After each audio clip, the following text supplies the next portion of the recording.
Good. Hi, Damien. How's it going? Good, thanks, Ray. That's How are you good. doing? Good, man. Good, thank you. Damien, are you able to start off by telling me a little bit about the situation before you came into the job transition job genie program? Sure. Well, I finished a chemical engineering degree in Brisbane in 2000. And like most graduates, I got my first graduate job.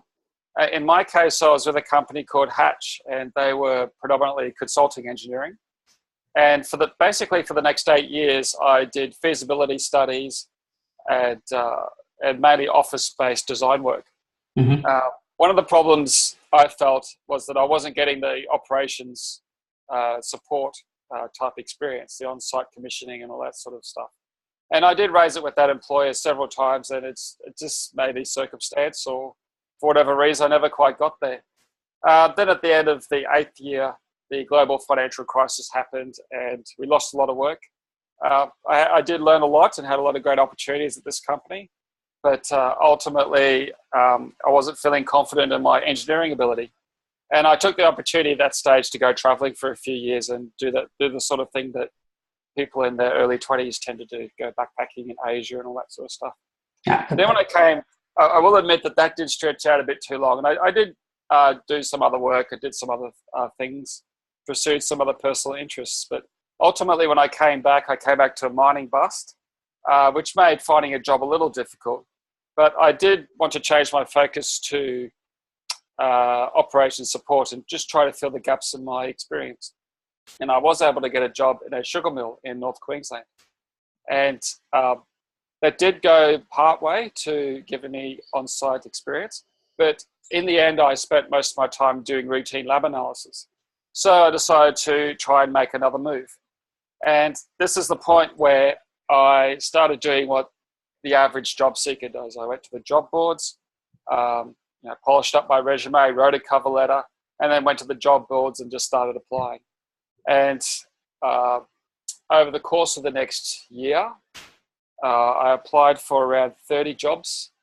So maybe a few more, 30 to 35 jobs. And I did not get a single phone call. All I got was the rejection email 4 weeks later, that sort of thing that people tend to get. And so that got me to the situation where I thought, something's got to happen because I'm not going anywhere at the mill. I don't have full-time, I don't have year-round work with the mill. And so that's when I looked to make a change.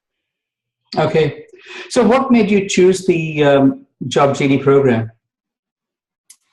Okay, so in terms of the idea of finding professional help, ultimately to engage the service rate, there was quite an opportunity cost for me as far as I was concerned, in terms of not just money, although moving into a more substantial role as a process engineer would have given me a step up in my salary.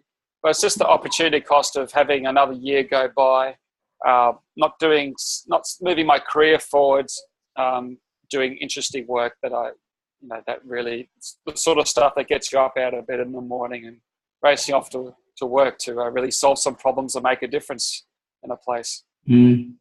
And so, so I had, some of my previous attempts during that year, I'd actually used the service of 2 resume writers, and that didn't get me anywhere.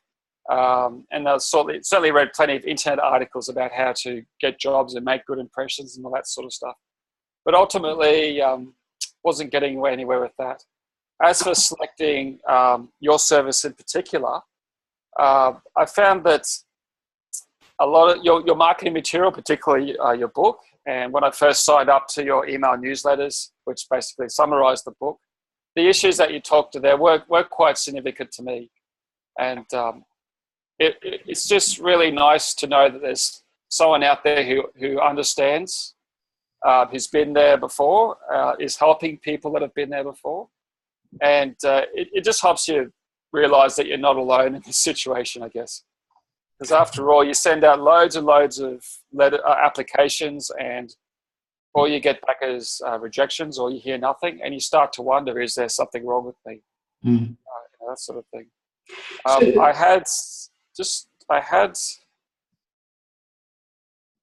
had come across also a service where they help you, mentor you through the process, but ultimately they're mentoring you through the job board application process where you are commoditized. So they would help you polish your resume, they'll help you with interview tips and all that sort of stuff.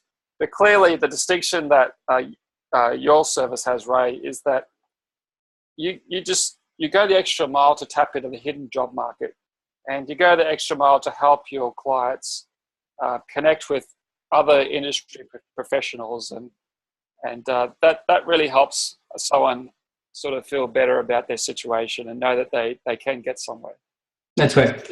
So Damien, you found something now. Can you tell me a bit about that, and how did that eventuate? Yeah, so last Wednesday night, we had a mentor call with an individual that I found through LinkedIn.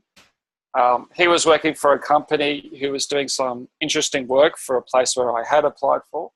So I just wanted to find out more about the company and the project they were working on, and also just get some useful information that he might have, and some introductions and contacts he might be able to offer us. So we had a mentoring call with him on Wednesday night, and he actually told us about some situations and some periods that he had in his career where he was unable to find work, and he had some really good advice. Just one of the things he said, it just clicked on my mind and just gave me some ideas and some motivation. One of the things that he said was that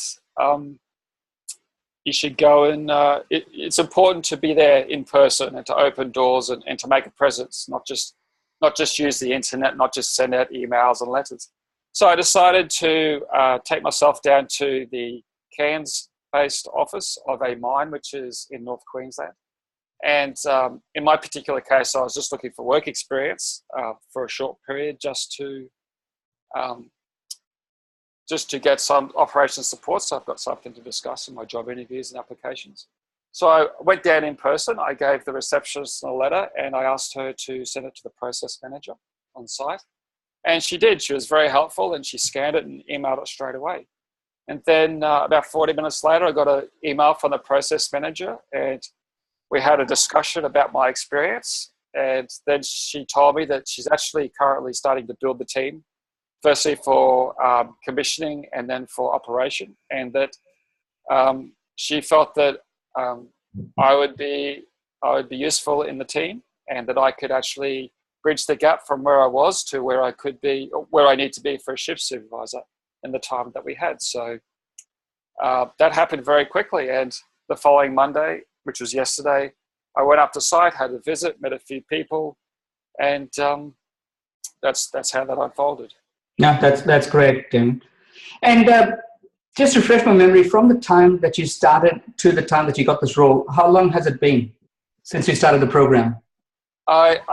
It's about, so it's now early in February is when we did the strengths assessment, and we're now early in April. So it's about 8 to 9 weeks.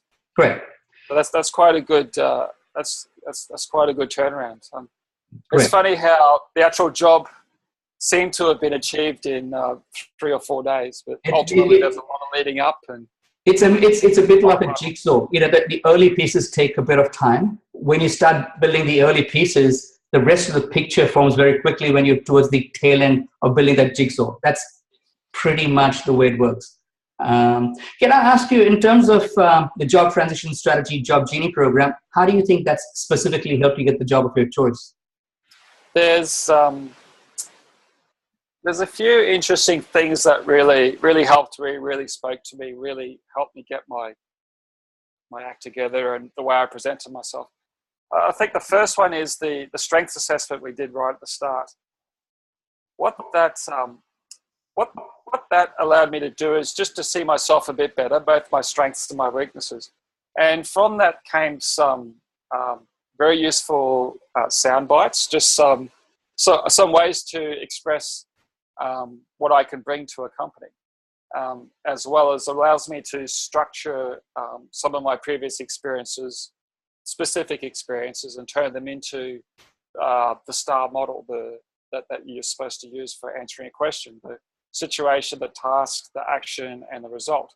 So just being able to take things that I did and work them into how my strengths contributed to that and what I can show for the employer.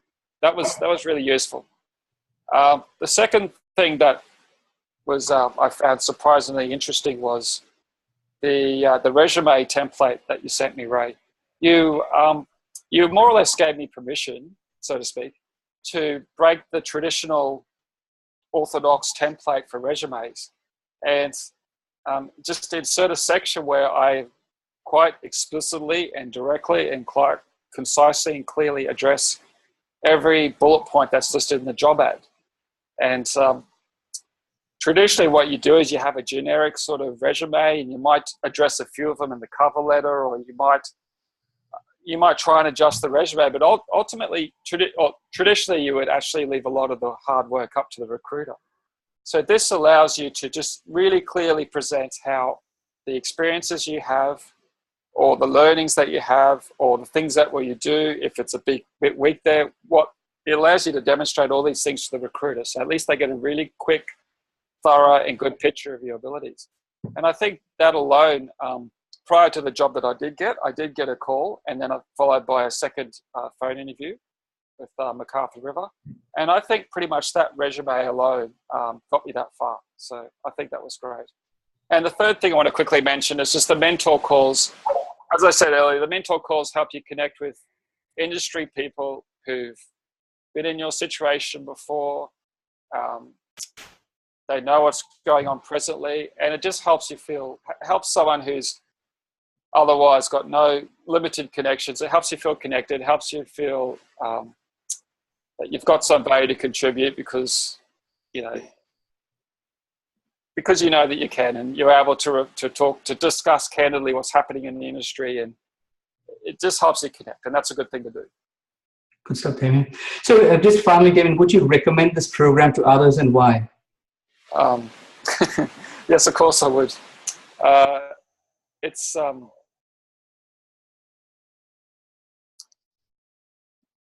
oh dear, excuse me for a moment.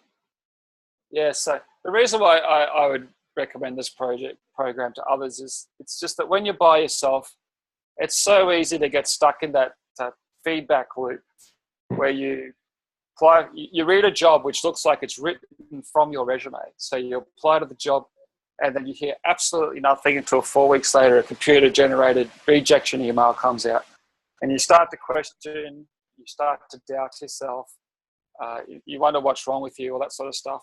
And this feedback loop just keeps coming around, and it just gets you further down. So someone like yourself, Ray, you really help people, you really help your clients break that cycle. You give them new energy. You tell them it's possible to do, and it just gives someone like me the opportunity to take initiative and to have the confidence that it is going to work out, and things can work out if I just have a go at it. Thanks, Damien. Appreciate that.